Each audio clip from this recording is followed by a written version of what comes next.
Welcome to Prime Property, your weekly real estate reckoner. I'm Nayantara Rai, and this is what we have on the show today.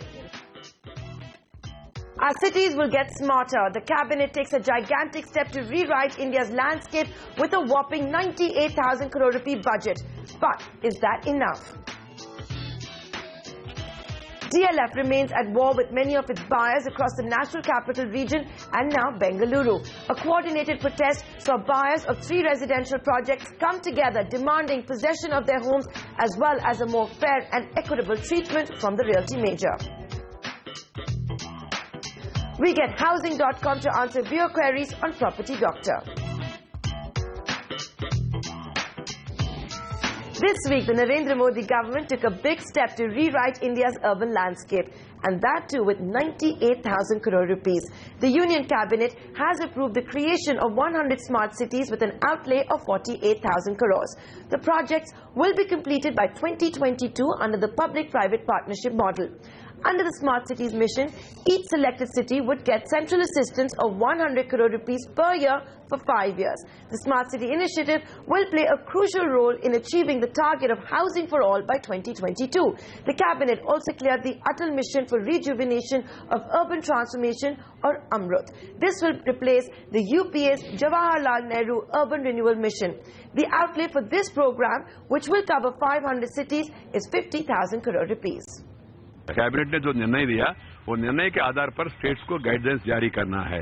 काफी homework हो चुका है, states के साथ भी हमारा कंसल्टेशन पूरा हो चुका है और अन्य लोग जो इंटरेस्ट है उनसे भी पूरा हो चुका है। The Smart Cities project was announced in July 2014 in Arun Jaitley's interim budget.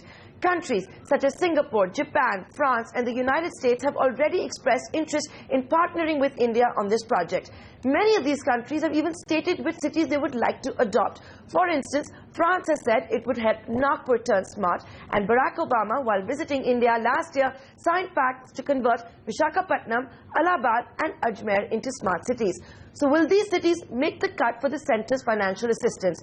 We would imagine so, even though the government's press release did not explicitly say so. What the press release did say is that smart city aspirants would be selected via a city challenge competition that intends to link financing with the city's abilities to turn smart. Each state will have to shortlist a certain number of smart city candidates as per the norms that are yet to be indicated, and finalize proposals to convince the centre to receive financial support. But is the money allocated enough? In our estimate, nearly 700 million square feet of residential and 900 million square feet of commercial space requires to be built, and along which around 8 urban infrastructure core sector needs are there, which really totally require over a 20-year period around 60 lakh crore, which means 3 lakh crore a year. So if you can do the math, that we are woefully short. The government says a smart city's focus has to be on core infrastructure services like adequate and clean water supply, sanitation and solid waste management, efficient urban mobility and public transportation, affordable housing for the poor, power supply, robust IT connectivity, governance, especially e-governance, and citizen participation, safety and security of citizens, health and education, and sustainable urban environment. The Smart City Action Plan will be implemented by a special purpose vehicle, or SPVs, to be created for each city, and the state governments will ensure steady stream of resources for all these SPVs. So who's going to manage these SPVs? Should it be the Chief Minister? Is there an empowerment of mayors to handle these cities? Because you have budgets, you allot certain budgets to them, but we need a city CEO actually who's actually accountable and responsible for delivering these projects on the ground. And the Chief Minister of a state has got far too many compulsions across beyond the city where his time is divided and he cannot narrow this down. So we need one structuring to make a city-specific CEO accountable to this. The second part is organizing the balance sheets of these states, because finally they're going to raise funds for cities. They need to be able to be somebody who is actually lending money to them should be able to hold somebody accountable.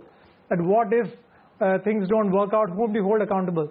So these two challenges need to be met, before which the SPVs would, because the SPVs are going to get otherwise stonewalled by these two real challenges which will come up.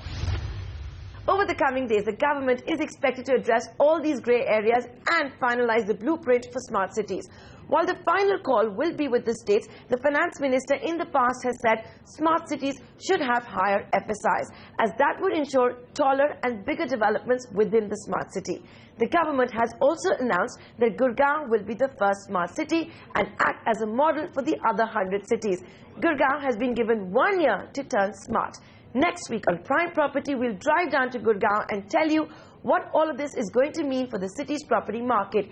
It has been in a lull for almost 2 years.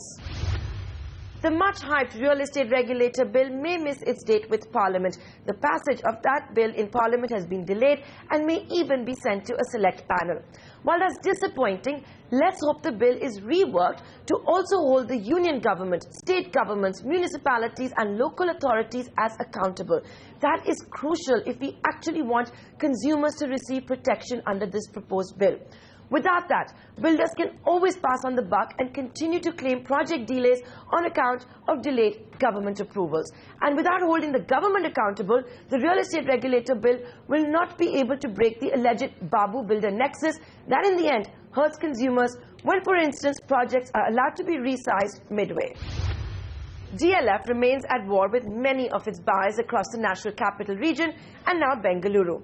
A coordinated protest saw buyers of 3 residential projects come together demanding possession of their homes as well as a more fair and equitable treatment from the realty major. DLF, DLF, DLF, DLF.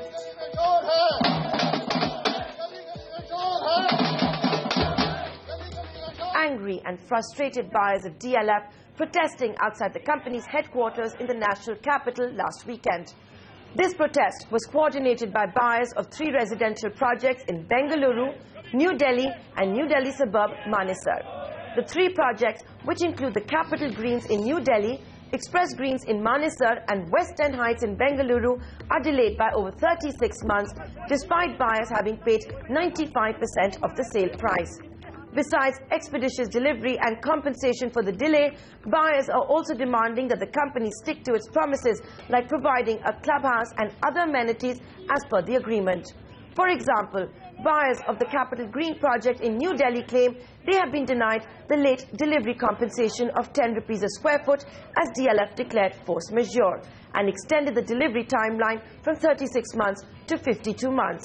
Letters accessed by CNBC TV 18 show DLF invoked force majeure for receiving the requisite government approvals 15 months too late. DLF in the same letter also told allottees they could withdraw from the project and receive the full refund with 9% simple interest.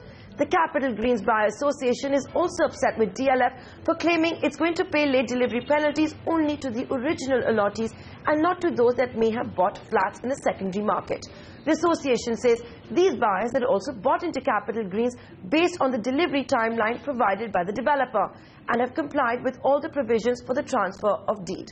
Lawyers say the home buyer's argument is legally weak as DLF's contract is with the original allottee and not with the party that the allottee sold the flat to. Interestingly, the Capital Greens Buyer Association is being represented by Weber Gaggar, one of the councils that had beaten DLF at the competition watchdog CCI and at the appellate tribunal Compat in the infamous case of DLF being penalized 630 crore rupees for signing one-sided agreements with buyers in Gurgaon. Down south in Bengaluru, buyers protested for 6 days, demanding a higher compensation of 25 rupees a square foot as against a 5 rupee a square foot penalty for late delivery in the buyer agreement. They claim financial duress for having to pay EMIs, rent for current accommodation and the inability to monetize investments in DLF West End Heights due to the inordinate delay by the builder. Both these buyer associations also allege DLF increased the super area and the ultimate ticket price. DLF typically levies 18% penalty in case a buyer is late with an installment. The aggrieved buyers claim the penalty is invoked if the payment is late even by 24 hours. And DLF should also be prompt with its compensation. DLF refused to respond to our queries, but we learned the company's top management has promised to shortly make a counter-offer to buyers. DLF is just one of the many builders that's having trouble with buyers over project delays. On that note, let's slip into a short break. On the other side, we get housing.com to answer your queries on Property Doctor. Stay tuned.